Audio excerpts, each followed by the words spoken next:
What is up? What is up? What is up? There's the camera. How's everybody doing tonight? Sorry for the little delay there. Like last night, we had some technical difficulties.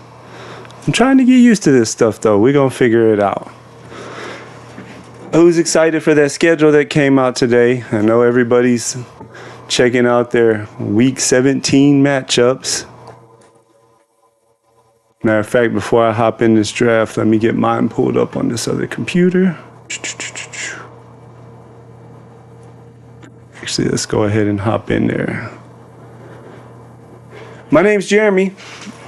Some of y'all were here with me last night. These DK drafts fill up pretty quick.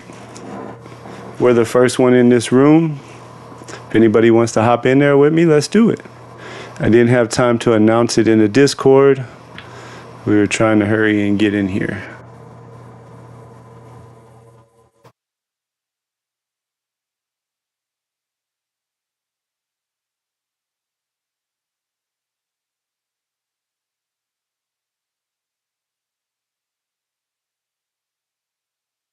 What's up, Mark? I see you. My chat should be popping up down there, but it's not. Hold on. I see what's going on. There you are. We're trying to figure this out. It does look juicy. I especially like that Chargers matchup. I can see, they go about the same ADP too. I can see a lot of Nico and Ladd. Ladd gave us trouble last year. He's the one dude that did something in the playoffs for him. All right, let me put it on the board for you guys. And we are rocking with the 8th pick.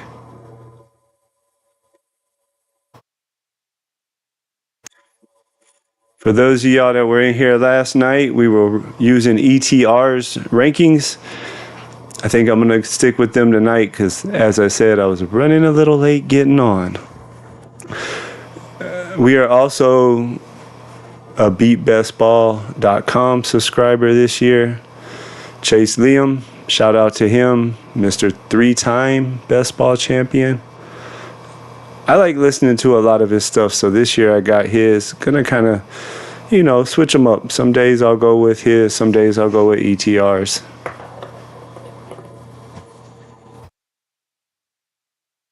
How you guys been liking your draft so far? If all my nighttime DK players, hey, I'm your guy, man. Come check me out. Hang out with me. I'm going to be streaming almost every night the rest of the summer, primarily DK. We went through the spiel last night, so I won't again. But, that's what I always played. I played DFS for years, switched over to their best ball. Just kind of what I'm accustomed to, and I've had a lot of luck with it over the last couple years, so we'll stick with it. I am doing a bunch of the eliminators from Underdog. I'm doing a bunch of them slow just because I don't have enough time to draft all the DK drafts live that I want and do a bunch of eliminator drafts. It's pretty cool though.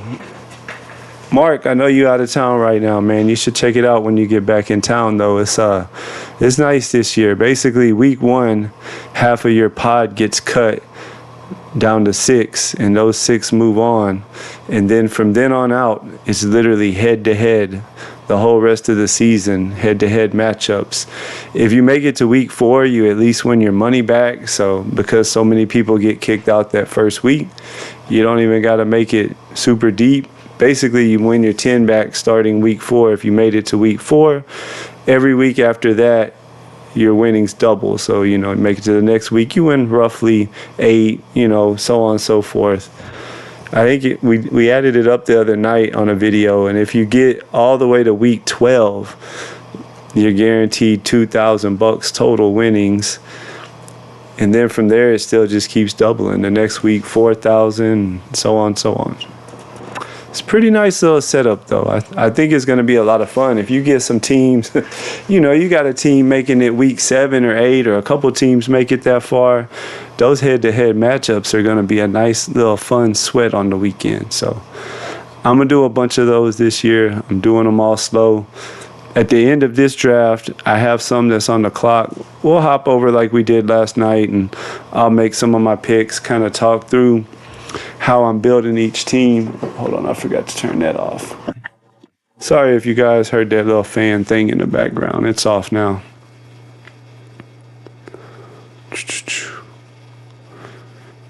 Let me know in the comments, what's your favorite type of build this year? You know, I talked about it last night. There is that huge pocket of quarterbacks starting around pick 90 or so.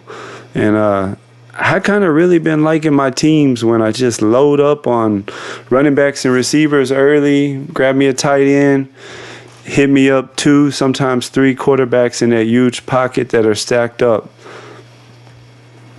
I really kind of like the way it's been going.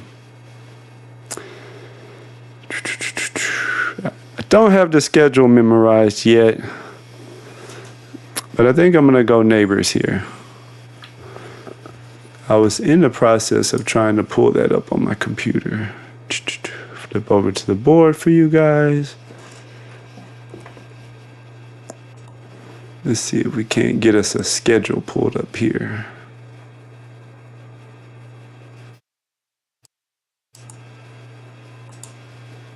There we go.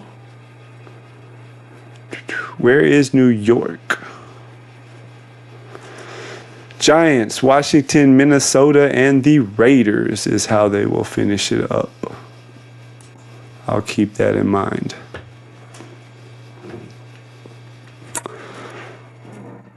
Puka at the 11. Anyways, though, that's been my favorite build so far this year. That's not all I've done. This year, I have been taking more running backs. Not going crazy on them early in the draft, but, you know, when I analyzed maybe what I could have done better last year, there was some running backs, like especially Barkley. He's the main one. I should have been more on Barkley. It was so easy to see, but I bought into the, oh, Hurts is going to steal all his touchdowns, and he never stays healthy. Call me stupid or a hard learner, but I haven't drafted a whole lot of Barkley this year either. I don't know. I mean, last year, looking back, he was a smash going at the turn, but now he's all the way up there at 3. I've taken him once, I think. One other time I had the 3 hole. Normally in the 3 hole, I take Jefferson. That's kind of been my favorite click there. You can build, we'll see how the ADPs change up now that the schedule's out, but you can build some really, really nice Minnesota stacks the way the ADPs were. Giants, Minnesota and Vegas. For this pick, it's schedule night. Oh, man, I was about to say I was going to take Bowers just because that's the Week 17 matchup. But I think we're going to go Achane. I'm kind of high on him this year. I mean, in the second round, Miami had a down year last year. But if Tua stays healthy and if Tyreek keeps his head screwed on right, which is a big if, I don't know. I mean, they proved last year that they're willing to give him some goal line work. We know he catches passes well. We know he's explosive. Type of guy that can go out and just win you a week all on his own. I like him. I have kind of been targeting him in this early-ish to mid part of the second round so far this year.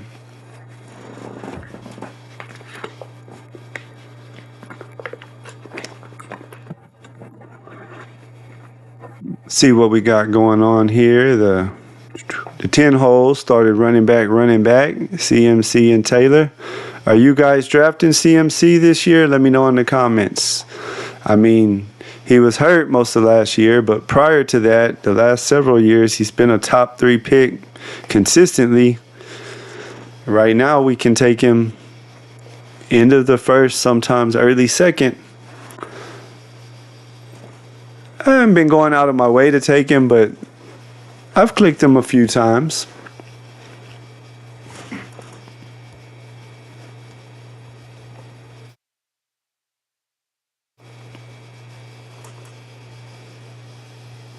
Are you guys huge schedule people? Let's have some schedule talk tonight. Y'all tell me.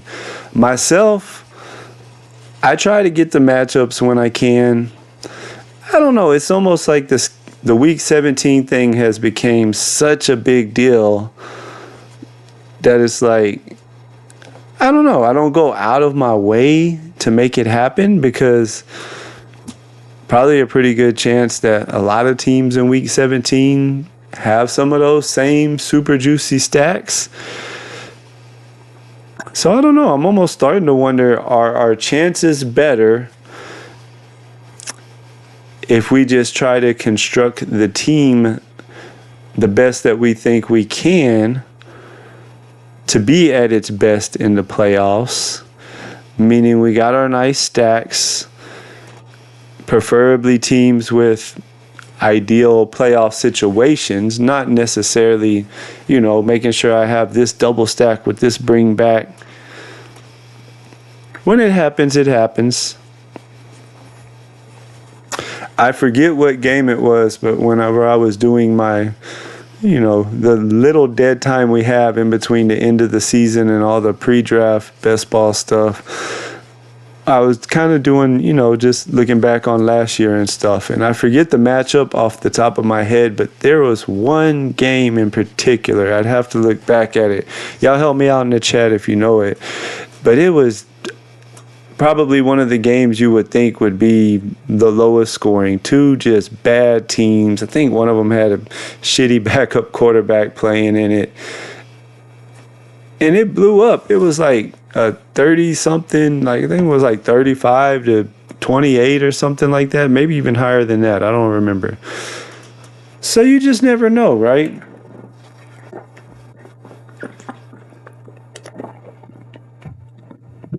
The one hole, Chase, McBride, and Lamar.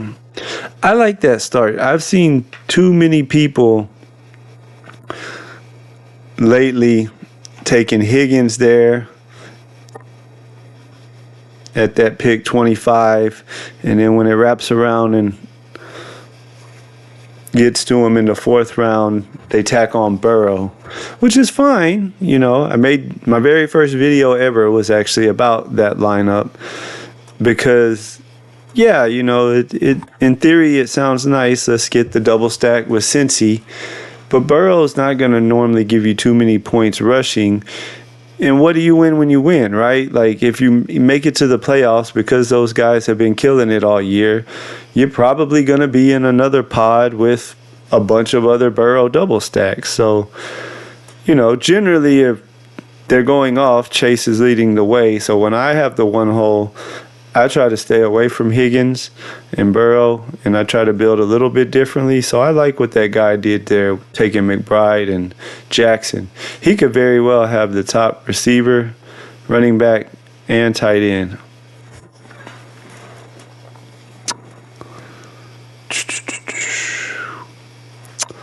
What do we want to do here, guys?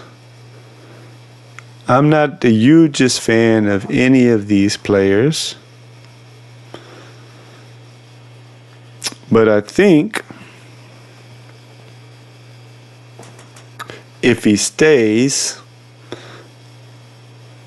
we're going to take Brown. I don't really want to go Daniels. Part of why I'm not drafting a whole lot of the elite quarterbacks or the rushing quarterbacks early on DK is I feel like their prices are going to come down. Now that the schedule's out and stuff, there'll be some, third and fourth round guys that kind of start pushing up a little bit. And I just feel like there is too big of a gap between the elite rushers, Allen, Jackson, Daniels, and this group right here. Once, you kind of have Burrow, he shouldn't go there. He'll probably fall down some. But this is the group I was talking about. Once you get to Kyler, from Kyler on down, guys you can count on in fantasy. Murray, I think Williams will be good this year. Fields, Dak, he's got another elite weapon now to pair with Lamb. CJ, Love, Drake May. There's just so many good quarterbacks there that it has to go one or two ways. Either those top guys are going to push back a little bit, or a lot of the top part of that group starting in the 90s will push up the board, kind of narrow the gap. I think the elite guys will drop back a little bit. So I've been kind of trying to pass on them. I've taken a couple Allens, or I think one Lamar, whenever they fall.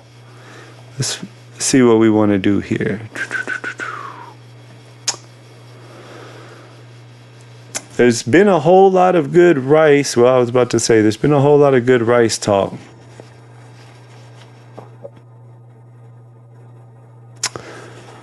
Do we want to go Breece and go with a third running back? I think Allen will be there too. Breece may get traded. You know what? Let's talk about this pick. You know, I'm drafting a lot more teams than I did last year, so I definitely want to make sure I mix up my portfolio. I don't have too many teams that I start 3 of the first 4 rounds at running back, but out of Breece and Mixon, the reason I went Mixon, it's not because I'm a Texans fan. If you've seen any of my drafts, you know that I've passed on them. Texans, sometimes when they're a little bit past ADP, I really try to build the best team that I can. I think, and yes, it's because I follow them close and I know a lot about them, that the Texans defense this year will be really freaking good. We didn't lose anybody. Petrie's back. At the end of the season last year, they were already playing like a pretty elite unit. They're young overall. It's not like most of their stars are either in their prime or not even probably to their prime yet. They brought C.J. Gardner-Johnson over from the Eagles to shore up the other safety spot. So I see a lot of games this year, honestly. We'll see. It's a mystery because we do have a new OC, so no one knows how that's going to go. But I see a lot of games this year, potentially with us having a nice little lead and leaning on Mixon. And unlike Hall, who, like, he's going to probably share the work more with Allen there than Mixon will. I mean, Dameon Pierce is not looked good since his rookie year. He's more of a just straight 2 or 3 play backup most of the time. The only other running back really on the roster is a rookie they drafted in like the 5th round who's thought of more of just a mix it up third down back type of guy, but don't think he's a guy that's coming in and getting a lot of touches right away year one. They added a lot of weapons on offense to the receiver room in the draft, and they brought over Kirk from Jacksonville. So last year, when it was down to basically only Nico, teams were just loading the box. You know, they were doubling Nico, loading the box, so the running game was having trouble going, and Nico was doubled. I don't think you're really going to be able to do that this year unless multiple receivers are hurt. So I definitely see more room to run. Fields will steal a couple touchdowns from Hall, probably near the red zone. CJ doesn't run much at all. Mixon is hands down their goal line back. He'll catch a few passes. When they're winning a game late in the game, they're going to feed him the rock. He's always been the type of back that, you know, late in the game, if they got a lead, he runs real physical and, you know, break off a couple big runs late in the game just because the defense is getting tired of tackling them and they're losing. I like the pick. And I talked about it last night. I've always been, and this year I'm trying to lean into it more than ever, you know, because I'm drafting so many teams. Like, let's take what the board gives us, right? Like, we'll try to push guys around the board sometimes when we see fit, see if we can't get an even better deal on them.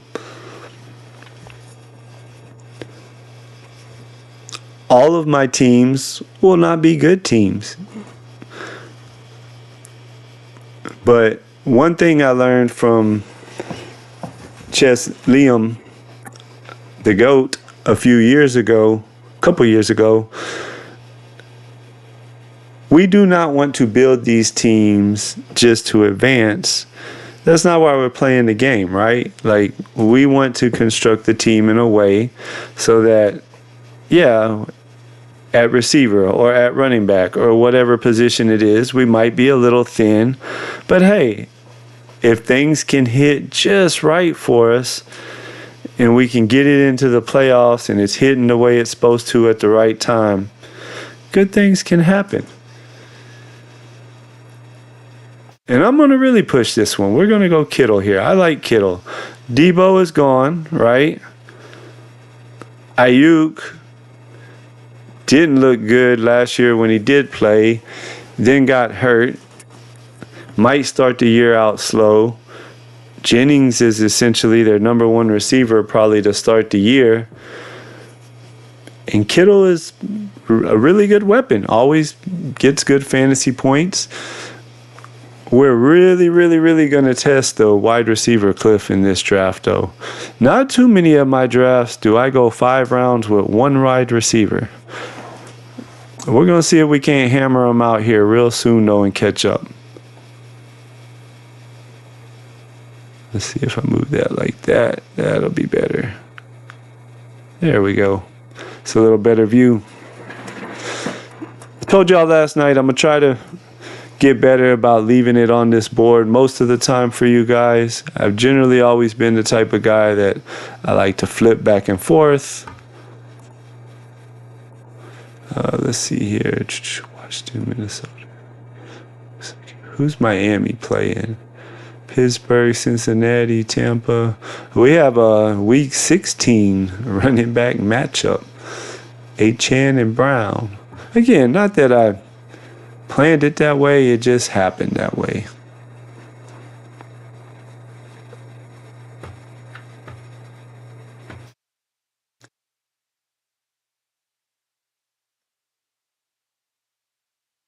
It's getting close to me again, so let's flip over here and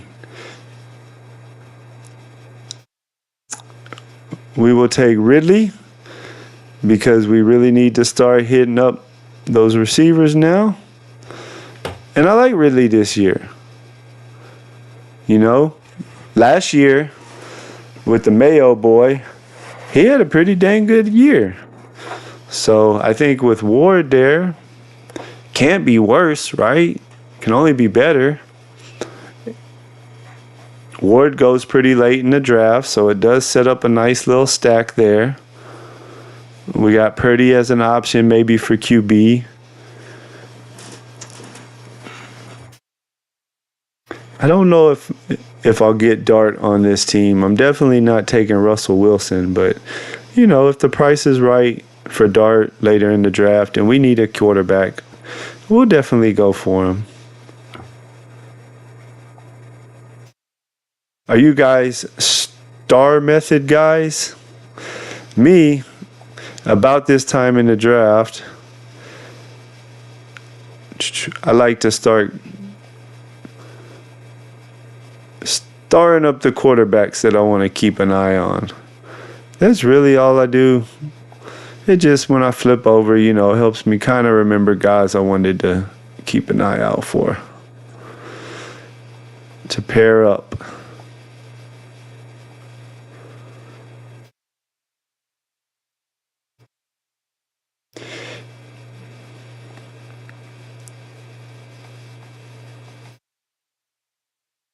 Trying to get that looking better. There we go. That's what I wanted to do with it. So tell me in the comments when you see this, what are your thoughts on the drama going on with the tools right now? You know, this week, I think it was Wednesday, there was a big debate, right?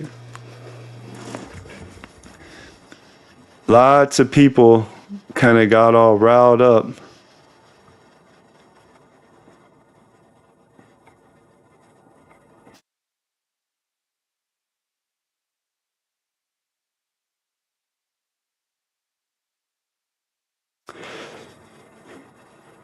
Sorry about that, Mark. I missed a bunch of your comments, man. I'm still trying to work this chat. It's kind of weird when you stream on OBS. You have to use this plug-in thing, and I'm still getting used to making sure that box is open there. But I'll go back and answer some of your questions here in just a second. Let me flip back over. From the 8-hole, I didn't really have a plan. It was, see which one of the players. I like Neighbors there. I've taken Genty some there. I haven't taken any Brown yet this year, but we're really just getting started with the every night drafting now that the schedule's out. Let's see, Houston's playoff schedule, juicy. What's your game plan from? It is a $20 buy-in this year, Mark, not $10, with a $2 million first prize, $1 million to second. I think if you got 10th, you're taking home at least $100K, I believe it was. So still really nice paydays. They have it like they had last year. They have those, they have $10 ones that are basically like those $8 ones last year. They had the $10 ones have a little better advance rate. I think they're called chain movers, and it's $10. I forget what the top price for that one is, but basically round 15, the first week of the playoffs, you get 2 out of 2 out of 12 advance, sorry. And then in the third round, week 16, it goes to 1 of 12. But hey, in round 15, if you're in a pod with somebody that blows up, 2 of 12 get in, so you still got a chance.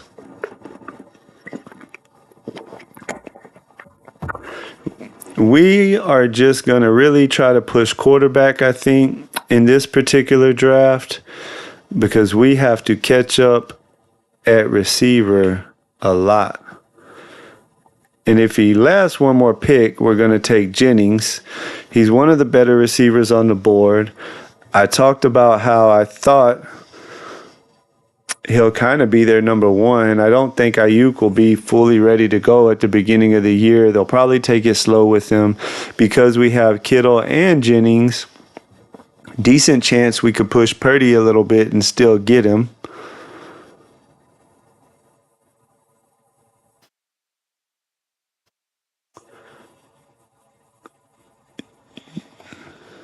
Your last question was, I want my stacks before I worry about playoff weeks, but yeah, it's still important. I agree. Last year, I definitely your team stacks first. I mean, that's a must, yes. Last year, I almost wonder if we as a whole, or me, myself for sure, worried too much about the week 17 stuff. And so we'll see how I end up doing it this year, but again, I guess that's kind of a carryover from my DFS days. When I was successful there, it was always because I was thinking outside of the box and, trying to get some combinations or some players that I didn't think other people were getting. You want the low-owned play, right? So, let me flip over here. What's some of the juicy ones? I remember the Raiders had one. The Raiders and Giants.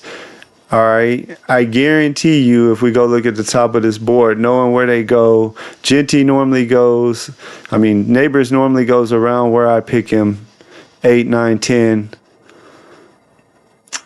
Bowers normally goes early second to mid second. I guarantee you're going to see a whole lot of Neighbors and Bowers teams.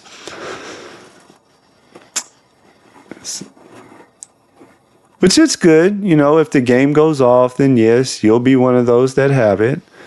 I think what I might try to do this year a lot is, because I was talking about it earlier, there was one particular game last year that nobody would have picked that game to go off. But it did go off.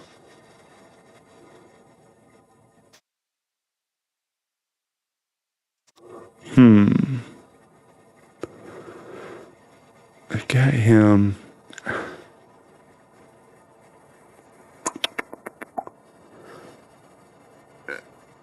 I'm going to take Hawkinson here. I'm really pushing it. I am getting uncomfortable with the limited amount of wide receivers that I have this late in the draft, but the value wasn't there. I talked about him on stream last night. Hawkinson is one of my favorite clicks on the board. I need to pull up bye weeks. Somebody tell me if you know the bye weeks off the top of your head. Hopefully Seattle and Minnesota don't have the same bye weeks. I gotta look it up real quick.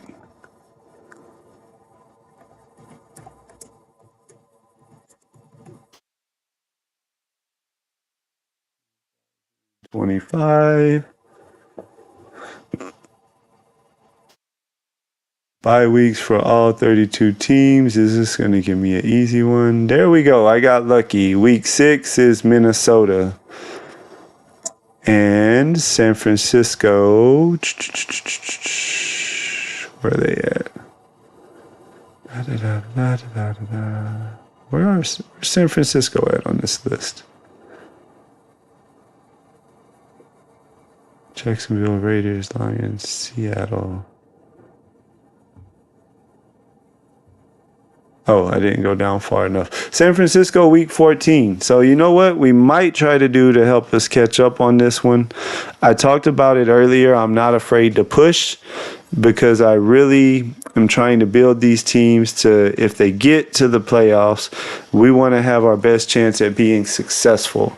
So in the later rounds of this draft, while it seems a lot safer to throw on a third tight end to this team who might throughout 1 through 14, maybe there's a week where one of my tight ends is on a bye and the other one's hurt. And so this late round tight end I took gives me 4 points or 6 points or whatever it is. But that's not going to help this team as much as having maybe a 9th receiver and also a 3rd quarterback, since I haven't taken a quarterback yet. And since I only have 3 receivers through 8 rounds, Neighbors, Ridley, and Jennings isn't even, we'll see if Ayuk really isn't that good this year or hurt to start the year a lot. Purdy has shown a pretty good connection. And I'm going to start paying attention here because the Pearsall guy just took, the 1 hole just took Pearsall and the 2 hole just took Ayuk. Sorry about that. So, coming up here at pick 103 or 104 actually, this is what I was talking about, where a couple years ago, I might have just said, you know what, I'm at the 104. Let me go ahead and get my stack. But no, the year that I made the finals was the first year that I really started taking this best ball a little more serious and trying to really think about how I build these teams, and took a lot of what Liam's preached to us for years to heart. And especially with Dak still on that board right now, and there's no drafter after me who has any San Francisco receivers. 2 of them, yes, still need a quarterback. But if they take Purdy unstacked, that's really just hurting their team. And I could always get another quarterback later.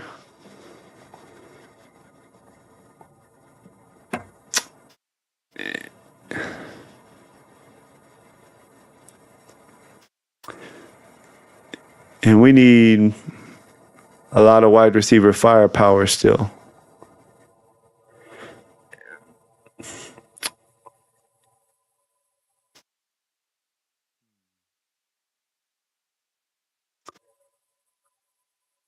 Or do I want to just go ahead and grab Purdy? You know what? I just talked that talk. But I'm going to take Purdy because I don't really like any of the receivers there. I do like the Texans rookie Higgins. But there's a chance he may come back. And if he doesn't, I like Kirk also, who goes after Higgins for some reason. I guess just because Higgins is a rookie. And, hey, we love rookies for their late season potential, right? But I do have a double stack set up with Purdy.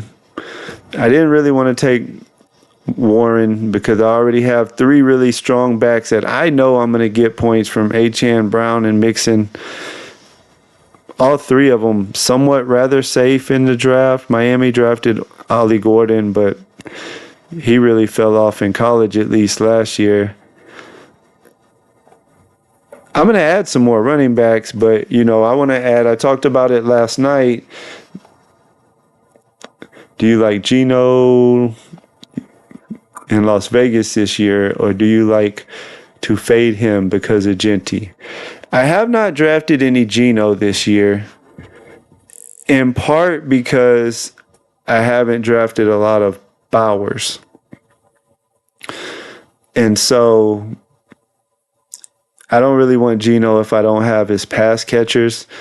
Part of that, we'll talk about it in a second. Let me make this pick and I'm going to talk about it.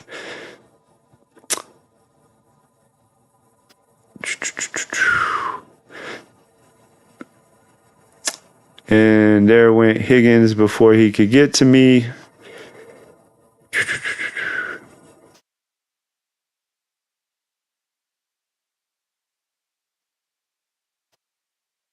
Take Burden. There's a couple receivers coming up later that I think can give me some decent early season production, and Burden might start slow, but they drafted him for a reason. I mean, it's only mini camp, but the reports so far have been pretty good. Ben Johnson is their coach now, and we like Ben Johnson as a play caller. So getting back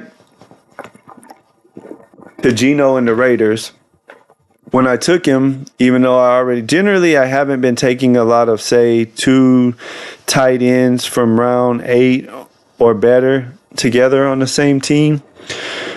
But this one I did it because I thought Hockenson was the best pick on the board, and Hockenson has actually been one of my favorite picks. Luther Burden was amazing at Mizzou. I wish he didn't go to Chicago, LOL. But they have Ben Johnson there now, so maybe he'll change the Bears. He's a great play caller. But I look at it this way. Hockenson right now goes somewhere where I took him, right around there, mid to anywhere from mid 8th. Sometimes you can even get him early 9th if he falls a little bit. And, I've been looking at it as kind of like a 2v2 situation. So if I take Hockenson in the 8th round versus I've been staying away early from McBride and Bowers because, they're the clear number 1 and 2 tight ends, at least draft-wise. But there's no guarantee that they're going to finish 1 and 2 in tight ends, much less by a big amount. So I've been taking a fair amount of Kittle in the 5th, and Hockenson has been one of my best picks on the board so far this year because I will take Hockenson in the 8th round and give me an Achane or a Nico or a Brian Thomas, versus taking Bowers, and then you're taking like a Golden or a Reed or a Mooney or a Tracy. I don't know. I like the Hockenson with one of those second-round running backs and receivers a lot better than I like the Bowers with the running backs and receivers in the 8th round. The 8th round is kind of when I think that big quarterback window starts. Murray, Fields, Nix, Williams, Prescott, Purdy, Herbert, Stroud, May. I mean, 8th through about the 10th round is generally when I'm starting to get quarterbacks. If I don't take Hockenson. And so that is why, long story short, I haven't drafted any Geno because I haven't drafted a lot of Bowers. What I've been doing with Bowers is trying to be a little different with him. I have taken Bowers on 1 or 2 teams when he falls more to that mid-second round, and you get him paired with like a Lamb or a Gibbs versus the guys that he's always paired with. He's with Puka a lot. He's with Amon a lot. He's with Neighbors a lot. Again, just trying to go back to the, if I am going to take him, let me have him with some different combinations that a lot of other teams hopefully don't have.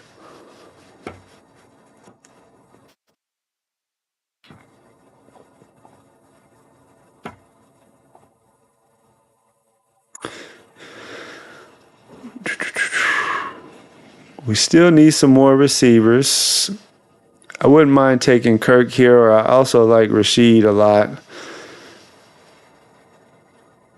Tyler Shook is how you say his name. He is the starting quarterback for the Saints now, with Carr retiring due to his busted up shoulder. And I don't know, I've watched some tape on the rookie quarterback. I didn't know Carr was going to retire like that, so I really didn't do a ton of work on him. I started to this week look into him more. My son actually likes kind of digging into rookies and stuff like that a lot, and he was pretty high on him pre-draft. Get us another wide receiver we like. So my plan here is I have Neighbors and Ridley for sure. I think every week they're playing, I can hopefully count on points from them. I got 3 really good running backs, so a lot of weeks I can get some decent flex points even from my third running back. Jennings hopefully should do something. And now, if you notice, and I'll probably do more of it, I'm just kind of going for the spike week guys. Maybe an unknown rookie like Burden who, if Ben Johnson does some nice things with him, maybe like he did Jameson last year. Maybe he has a couple really good spike week games. Shaheed should have some spike week games.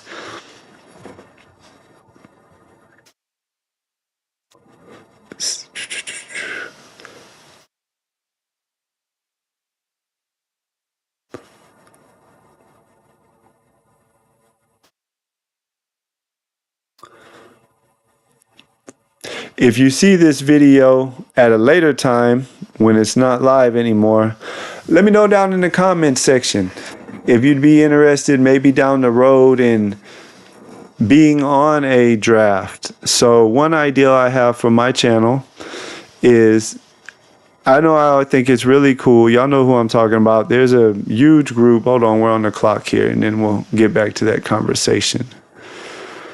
All right, let's see here.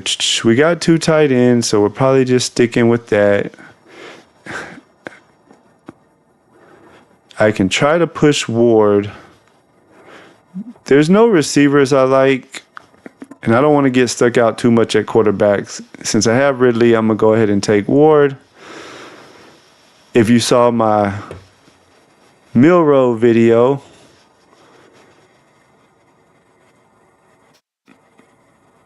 I may push it with this team and just try to get Milrow in the last round of the draft as a third late season upside quarterback. Hope that I can get through with Purdy and Ward. Let me look over real quick. I don't have the bye weeks memorized yet. San Francisco is week 14. Tennessee is week 10. So if I do end up having to just push it with only 2 quarterbacks, at least they have different bye weeks.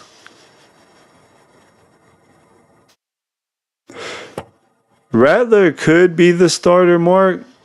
They say it's going to be an open camp battle, but he didn't really look that great last year, and it's a new coaching staff there, and they drafted that Shuck kid a lot earlier than what people thought he was going to be going. So we'll see, That's one, I guess, interesting camp battle that we'll have to keep a close eye on once camp starts.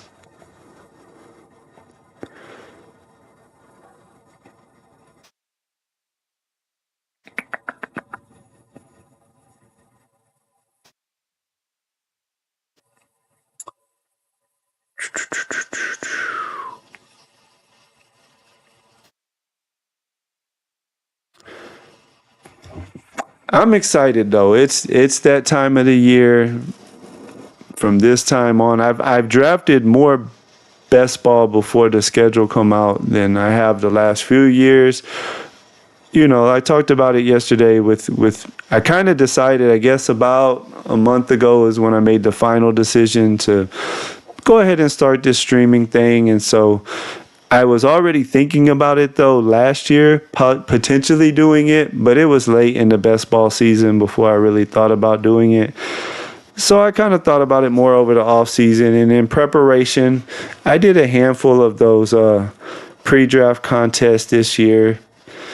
I've never been big on those before, but we'll see where this goes. I've given myself 2 years before I'm willing to just say, okay, I don't want to do the streaming thing anymore. Because, I want to give it 2 years and see where it goes. We still could use some more receivers.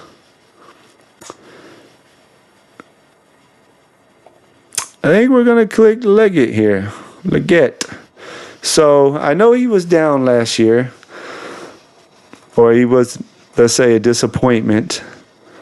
But I really feel like with Tet there, that could open things up quite a bit for him. I could be wrong, but I liked him a little bit as a prospect last year. Bryce, at one point later in the year, was actually looking pretty dang good as a quarterback. Well, pretty decent, we'll say. He had a couple really nice games. He could be one of those. They could be one of those offenses this year that's better than people think they're going to be. I mean, Chuba, pretty solid running back. Coach is a pretty good offensive guy. If Tet is Tet, that everybody thinks he's going to be, deserve it top 10 pick, should open things up a lot. And we needed receivers. We're catching back up a little bit. We're up to 6. After those first 3, we went Burden, Shaheed, and Leggett.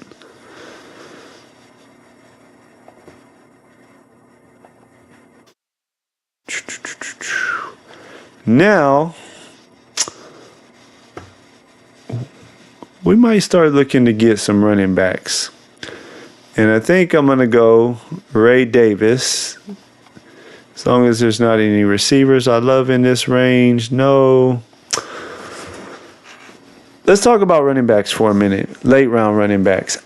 I think right now, guys like Shipley, maybe even Marshawn Lloyd, put him in that conversation. I like Giddens as a prospect. Jordan Mason from Minnesota, he goes a little earlier. I think those guys are massively undervalued right now. I mean, let's just look, especially one of the absolute best clicks on the board to me right now is Shipley. Okay. Everybody just assumes Barkley's going to play 17 games and get dang near 2,000 yards and however many touchdowns it was again this year. The other back that they used to kind of like using as a backup is gone. Pretty much Shipley has the RB2 role locked down. I mean, his only other competition for RB2 is A.J. Dillon. Last time we saw A.J. Dillon on the field, he did not look good at football. Slow, not powerful. I don't think he's really going to take carries from Shipley. So a guy that you can pick all the way at 200, who, I'm not saying Barkley's going to tear an ACL and be out the whole year, but it is football, right? Even if he just misses a handful of games, let's say he misses 3 games with a really bad sprained ankle. If you got a guy that you picked around 200 who comes in and gives you some really strong weeks those 2 or 3 games, that can be a game changer for your lineup overall. What if it's in week 15, 16, or 17? I mean, now you're talking potential really needed him on your team type of player. I like Leggett. He's got some good upside and can go up and get those 50-50 balls. Yeah, I agree, And I think it'll personally, I think it'll make a huge difference having a guy that they drafted to be a true number one there, because he can kind of just go do his thing, be the jump ball guy, be the, big second option type guy.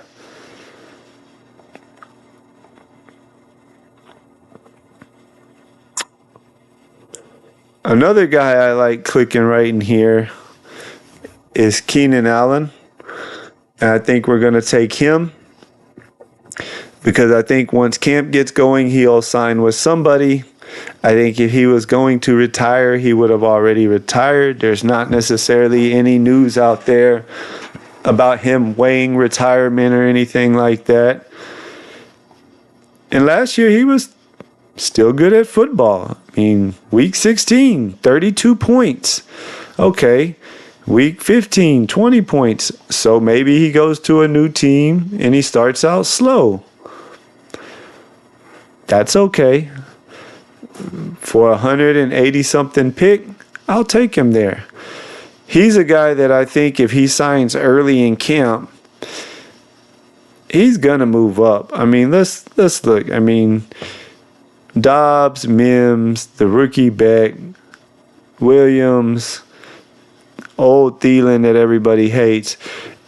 If Keenan Allen signs with the right team, he'll at least be up here in the 11th or 10th round really quickly.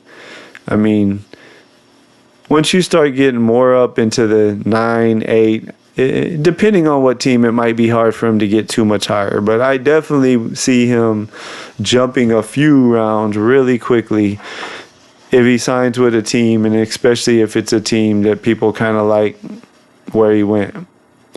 And I don't think he'll sign with just anybody at his age. He's not trying to go play with a sorry team. Yes, Mark, he's got some juice. That's why if I had to pick one pick that I would say right now is the best pick on the board, it's him, simply because of where he goes and what the potential is for him if he hits right. And like, see, on this particular team, I'm just going to go ahead and reach and take him. When I start getting this late in the draft, especially this early in the year with guys I feel really strongly about, his ADP is 200. So it's 50-50 if he got back to me. I pick right at 200 again. And with this style of team, he's the perfect kind of running back that I want, because I got 3 guys that I know I can count on for sure. And then I got 2 more guys so far that, hey, if the starters in front of them get hurt, Davis and Shipley are on really good offenses and are going to be massive 14th and 16th round plays. If they get hurt, they might not get hurt. Both of them have some standalone value. I mean, Cook wasn't really hurt last year, but Davis still had 1 game with 14 points, 1 game with 17 points, 1 game with 18 points. He's going to be on the field. Yeah, that's why I took him. He's another one. I just talked about it. That is why we draft in May. Not everybody drafts all summer long. I understand that, but if you're going to draft a somewhat decent volume even, I think it's very beneficial to kind of, spread it out throughout the summer, because once camp gets going and people realize Shipley has absolutely no competition for the RB2 role on the Super Bowl defending champions who love to run the ball, and Barkley just came off a season where he had dang near 400 touches, he's going to move up. He's not going to stay in the 200s or even the 180s. He's going to move up at least into that round 14 where Algier and a lot of the other guaranteed number 2 backs go. Same thing with Allen. As soon as Allen signs with the team, you're not going to get Allen in the 15th. you're going to have to get him the 11th or 12th. So I haven't worried one bit this early in the year. I mean, we still have, it's not even to the heart of best ball yet. So I haven't worried too much early in the year. I don't think I've even looked at my percentages, to be honest with you. I'm going to go Lockett here because we have the Tennessee stuff going on. Lockett can still run some routes and catch some balls, you know. I talked about it at the beginning of last night's stream. We want to build these teams as though we're right with each draft. We're not always going to be right, but that's how we want to build them. And so with this particular team, I already had Ward. We already had Ridley earlier. So you know what? If Ward is the number 1 overall pick in the draft type talent and has a pretty damn good rookie year this year, not only is Ridley going to eat, but Lockett is going to be their clear number 2 receiver. That's why they brought him in, to give their quarterback they were going to draft a veteran number 2 receiver to pair with Ridley. He could very well get pulled along for a nice season if Ward is doing what number 1 picks in the draft should do. Purdy does his thing. We got both of them double stacked now. It's making me feel good about my quarterbacks. If they do what they should do, should be a pretty good little team we got going.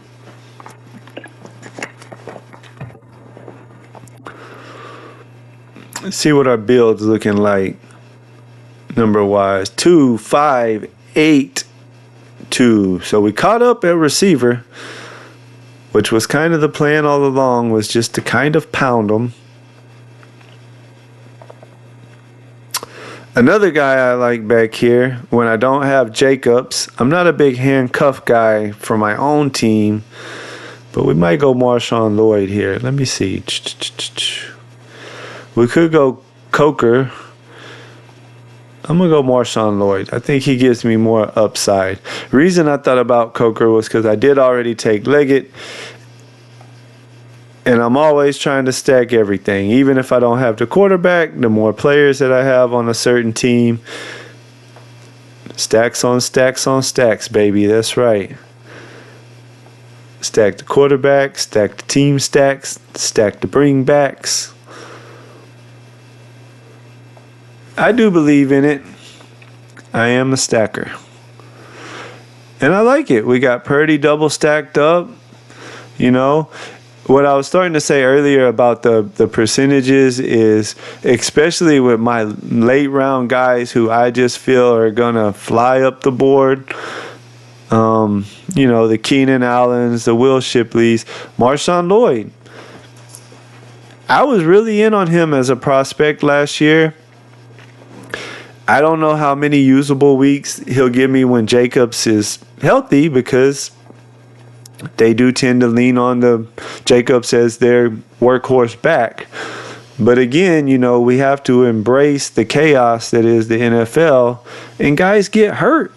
You know, what if Jacobs has a massive injury, much less a small injury? Green Bay's a pretty good offense. And now I have the guy in the 18th round who is, for however long Jacobs is out, probably going to be their starting running back. I'm going to stick with just those 6 running backs, though. I feel really good about that running back room. I like the way I did it. I got 3 early that are workhorses for their team. And then we tacked on 3 more guys late who have that massive upside potential if injuries start to happen. All 3 of them play for pretty good offenses. You know, the one thing I don't like doing a lot is I don't like taking necessarily a backup running back for an offense that's probably not going to be that great.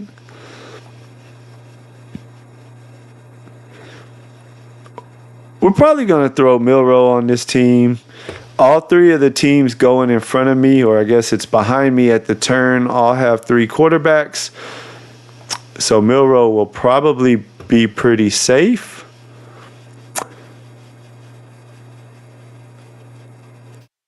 And who do we want to take at receiver here? You know what? I'm going to go with Wilson. They traded Pickens to Dallas. There is a chance that... Oh, somebody took Milroe. Somebody stole my secret pick. They must have saw my video. Darn them. They took him as a third quarterback. Tim Pawa, I like your pick, buddy. What did he do? He went Gibbs, Brown, Hill, Sutton, Jones, Swift. Yeah, I mean, see, that makes sense on that team. He only had Bryce Young. Oh, no, that's the wrong guy. Sorry. He had Prescott and May, so he threw Milroe on there as kind of a late round upside pick. I like it. I wanted him, but with this team, we're going to have to rely on our double stacks because there's not any other quarterback that I have any interest in really taking that's still out there. Don't think I really want any of the running backs. If I don't like a receiver because Milroe went and because I already have one Carolina guy, I won't be afraid if he lasts to throw Sanders on there,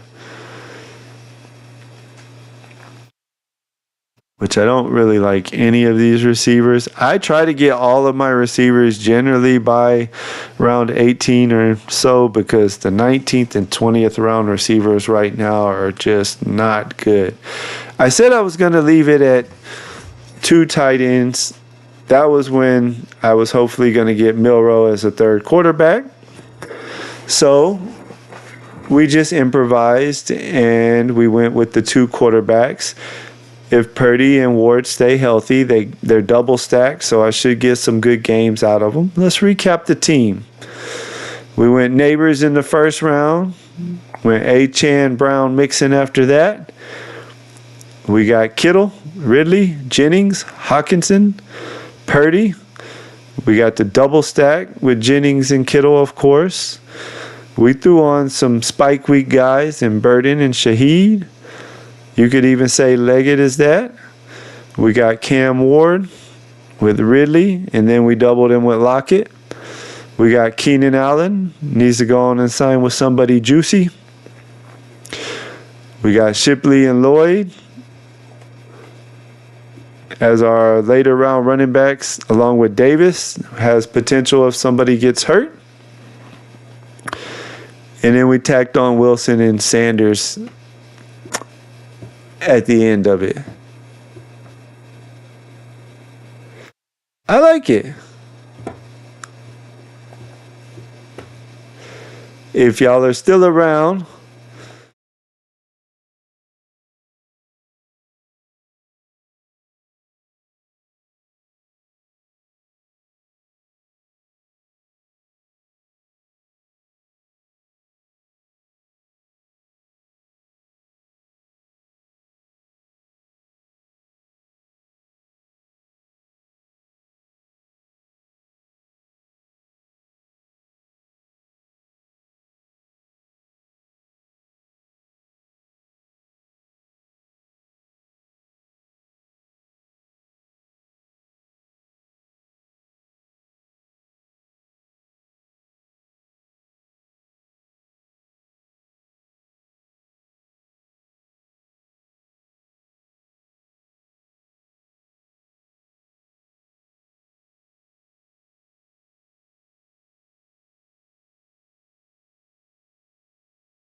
Put you on here.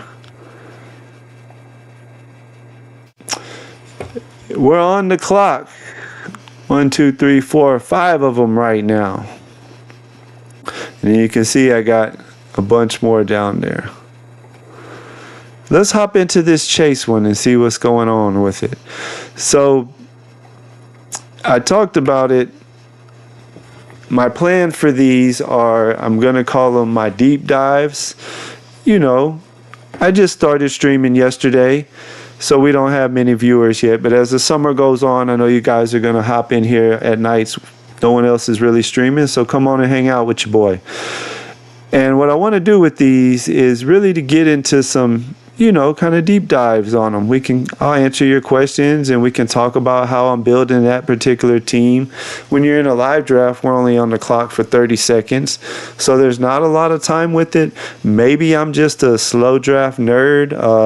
There was a guy I like listening to sometimes. He's not really a best ball streamer. He's more of a fantasy analyst, Ben Gretsch. But last year, for a little bit, he was actually doing this, so I got the idea from him. Shout out Ben Gretsch.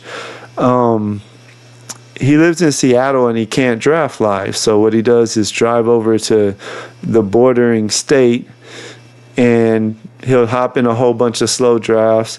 And last year he experimented, I think, with trying to, you know, get his own stream up and running, and seemed like a lot of people liked hearing him talk about the teams and the picks and stuff. He ended up stopping after a month or so. He said it was just getting to be too much, if I recall, with all of his other commitments and family and all that good stuff. So this is a Jamar Chase team. We're at the turn. I just talked about how I don't really like doing the Higgins-Burrow thing there. The Eliminator. Let's talk for a minute strategy. I'm drafting these totally different this year than what I draft, say, for the big tournaments where we're going for the 2 million, where it's your normal best ball style tournament. One, with it being underdog, we get less picks. We only have 18 to work with. And I think something that a lot of people don't think hard enough about is scoring. So whereas on DraftKings, quarterback points actually account for less of your lineup overall because it is a full PPR site. Yes, the quarterbacks can get a bonus for 300 yards passing, but those receivers and running backs get points for 100 yards rushing, 100 yards receiving, which probably happens just as much, if not more, than quarterbacks, and you only have one quarterback on your team who can only get one bonus, whereas you have multiple running backs and receivers who can all hit that bonus. Receivers and running backs score generally account for more percentage of your team's points than the quarterback does when you compare it to underdog. Because it's a half-point PPR site, no bonuses, your elite quarterbacks, especially the Allens and Lamars, and if he plays like last year, we'll include Daniels in that, I think in the Eliminator format are going to be really, really valuable, because if you can build a team, get them out of the first round, and then you're in head-to-head matchups, and you know I can count on almost every damn week getting nice scores from Lamar and Allen. Let's use those two in particular. Again, we can throw Daniels in there. We can even throw Hurts in there. So in the Eliminator, I have purposely been going a lot more Allen and Lamar and Daniels, because I feel like it's going to allow me to just keep the team at two quarterbacks who don't have the same bye week, and know that I'm still going to get pretty good points because my second quarterback won't be another elite guy. But, you know, like, I'm going to take Allen on this team. So, you know, we'll probably have like a Dak or a May, somebody, a Herbert, you know, maybe even a further down. Since it's Allen, we actually probably go more with like a CJ or somebody like that further down. Another thing, because it's head to head, I mean, it's almost like building a head to head cash lineup. I'm not going to worry as much about stacking as I generally would. If I can get it and it makes sense, then of course we'll do it. So we went Allen, and we're still up on the clock because it's a chase team, so we had the one hole. And I think for this one, we're going to go with Tyreek. I have not been afraid of clicking Hill. I know, he could go crazy on us, but he hasn't quite done it yet. And I don't know, I just feel like everybody's down on Miami this year because they had a bad year last year. Tua has the concussion problems. We need him to stay healthy. Hopefully he'll wear one of those special capped helmets or something, or just learn to fall better and not bounce his head off the dang ground so hard. But if they stay rather healthy, they could easily get back to being the Miami that's fun and scoring a lot of fantasy points. As I make my picks, I like to go back in, and generally I'll put about the first 3 or 4 picks that I made in the little name there for these. It just kind of, especially because I'm planning on doing probably, but by the time it's all said and done, about 100 of these eliminators this year. I'm really into it. And so I just think it'll kind of help me remember who my first 3 or 4 players are on each team. You know, if I start getting a lot of Puka, Achane teams, you know, maybe I move off of Achane with Puka one time, and instead of him, I take London or Ladd. Or if I do have another Puka, Achane team, maybe I make sure it's not Brown, and maybe I try to not pair him with Daniels. A lot of my eliminator teams will look like the DraftKings team that I just drafted, in that I am going to make sure that I am heavy on running backs, because I think that's going to be key in those head-to-head matchups, is having you at least 2, potentially 3 solid running backs that you know you can count on. Like with this team, we started Puka, and then we went Achane, we went Brown, we went Jaden, we went Kamara.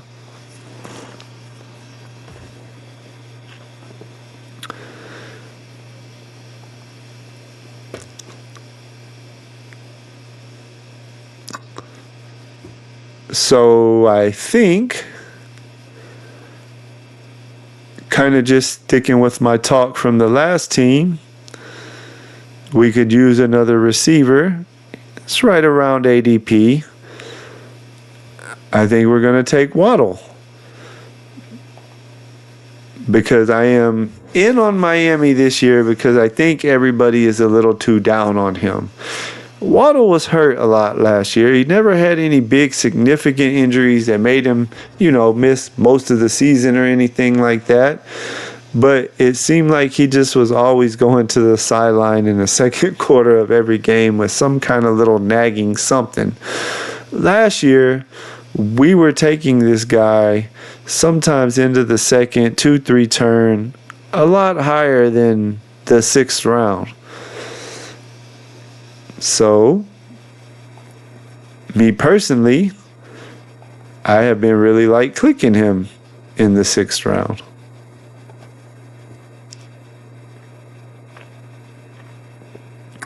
Let's see what we got going with this one.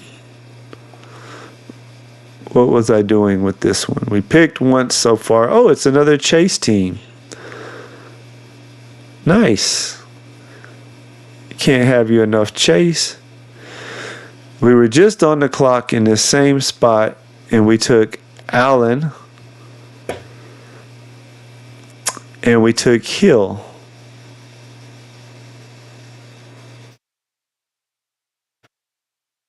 With this particular team, What do we want to do here? You know what?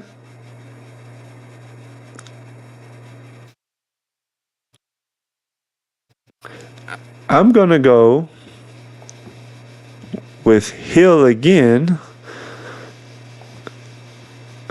but instead of Allen, we're going to get Garrett Wilson. I'm not super high on Garrett, but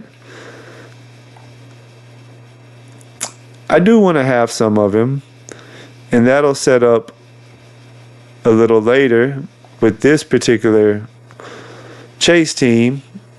Lamar won't come back to us. Daniels won't come back to us. We passed on Allen since we just did the Hill and Allen pairing on the last one. We'll go with Chase and Hill, but then we'll take Wilson, and later on in the draft we'll try to maybe get Fields. Again, I'm not so much worried about stacking in the Eliminator, but at the same time, if we can get it, and if it works into what we're doing and we don't go out of our way necessarily to do it, then I still think it's a really good idea overall. This team, we started in the 12 hole. We went Puka and we went Neighbors.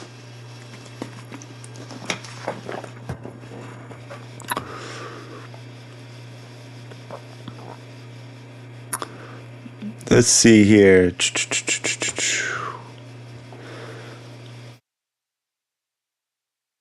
So, if we have Puka and Neighbors, what do we want to do?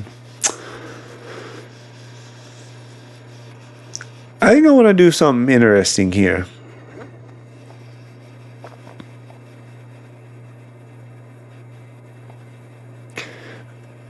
I think we're going to make this a really strong wide receiver team.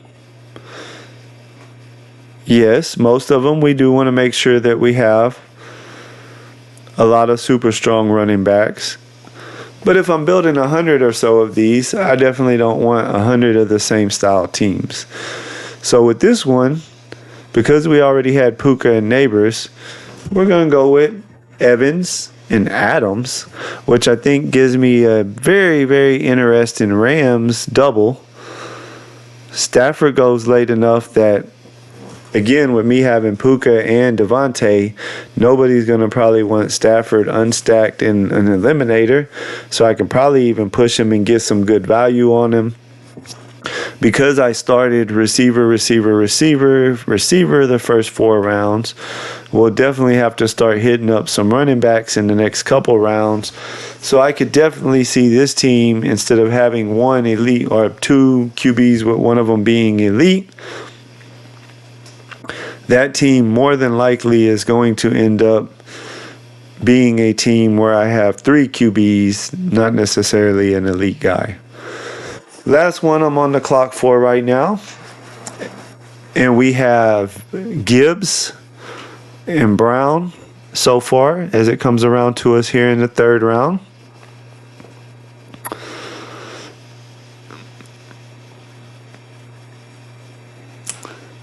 And this is one I will take the little bit of ADP value on. And we'll go Higgins. You know, I like picking Higgins in the 3rd round when I don't have Chase. I don't like putting him with Chase because it's almost, you know, kind of the leverage play. Gibbs is my 1st round pick. Again, I don't plan for my guys to get injured at all. But if Chase was to miss some time, and now I have Cincy's #1 receiver for a few weeks, this is more of a regular best ball talk, but still, in general, he could help my eliminator team if he's their #1 receiver. But if it was a regular best ball team where we're going against our pod the whole year, it would give us pretty good advantage over the Chase drafter if Chase missed time and we still had our 1st round pick. But now we also have essentially Chase's replacement as their #1. Anyways, guys, that's all I'm on the clock for tonight. I think we're going to call it a night. My name's Jeremy. Be the DK guy at night, where all my night owls at. If you're not doing anything in between most nights, 9 to 9:30, well, let's say 9:15 to 9:45, somewhere in that range. I got different things going on in the evenings. Got a bunch of girls that I got to run to soccer practice and dance and all that, my daughters. I'll try to do like I did tonight, and sometime during the day look at my schedule and see about when I think I can be on and schedule the stream. That way you guys can get the heads up. If you want to come hang out this summer for some DraftKings drafts, hit me up. Have a good night.